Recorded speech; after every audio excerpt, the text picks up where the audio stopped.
This is our permanent collections room. We have a collections room for archives and one for artifacts. This is for artifacts. And we've arranged it thematically, but also by preservation concerns and materials that they're made of.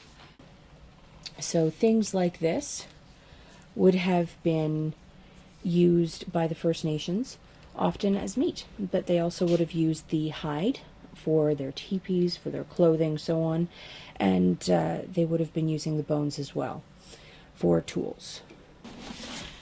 The museum has a very large collection of stone tools.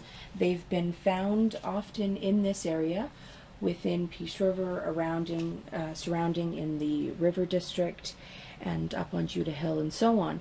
And when they're brought into us, we try and look into what kind they would be, but often it's not entirely possible to know. But there's a very large collection showing different types and different kinds. Often they're broken, unfortunately, because of course they are buried for sometimes thousands of years. So sometimes they've been broken on the tip here. These are again the same sorts of things. This here is actually a scraper. It's too big to be a Lancelot point, and it's also too thick, so it would have been used as a scraper.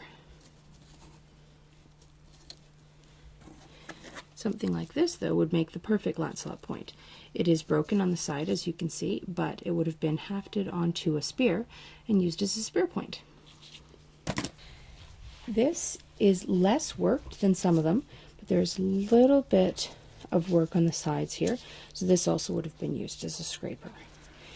And they were very good at making use of anything, and once it had been used and the edges worn down, it often could be flint knapped again to give another work surface. So it was very common that when the First Nations found a good workable piece of rock, they would use as much of it as they could. So this here is a larger piece. It's been worked on the sides, and that's called flint knapping, where you actually knap it with another stone, and that flicks off pieces of the or pieces of the stone so that it produces a sharper edge. So this is a scraper. They also would have made smaller things like this, which is a Lancelot point. Lancelot is another way of saying it's basically a spear point. So these are two obviously very different stones, but worked in the very same way. This is an arrowhead. Arrowheads had to be quite small, otherwise they would get too heavy to go on a spear and be shot out of an arrow. So they were often made larger and made into spear points. So I'll show you the difference between an arrowhead and a spear point.